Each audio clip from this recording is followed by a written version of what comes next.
Oo.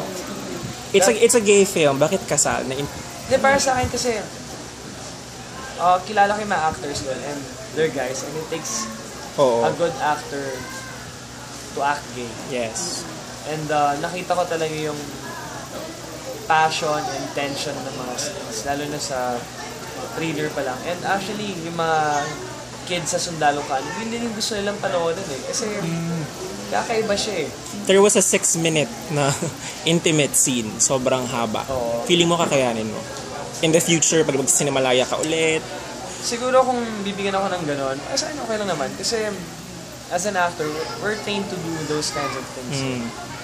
Not because it's for fun or parang pagiging sensual, pero as an art. Kasi may mga exercises kami na we get to be partnered with guys also. So, hindi naman sa ayaw mo, pero sometimes you don't have a choice, pero it's a learning experience, diba? Para at least, even though it's not a gay film or eksena mo dad mo, there's still mararamdaman pa rin nila yung bond and love of like a father and son or ibang relationship mo with your co-actors na lalaki. Right. Now that you're 24, what other things do you think you plan to achieve? Siguro I want to be a triathlete.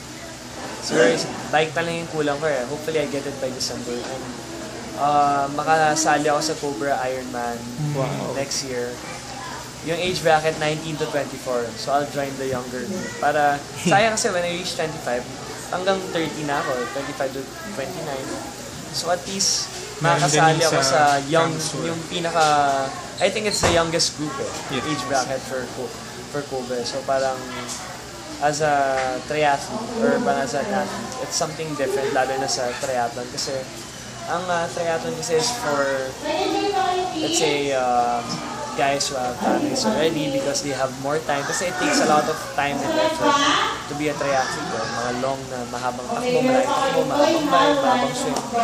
So yung mga magagaling natin athletes, mga nag-range yung age from 30 above kasi they have more time. So at least ako, since flexible naman ang schedule ko sa pag-artist, nagagawa ko yung mga bagay na to. And para sa akin, I like it because it's mentally challenging.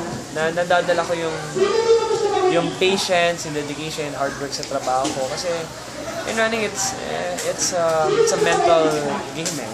5 kilometers pa lang, lalo naman na yung sakit ng katawan, pero yung utak mo lang naman nagsasabi na you have to keep on pushing. Ba't nahilig ka sa ganyan activities? Sinong nag-push sa'yo? Tapos, aren't you afraid na, you know, it's a dangerous sport? Oo, actually, medyo pwedeng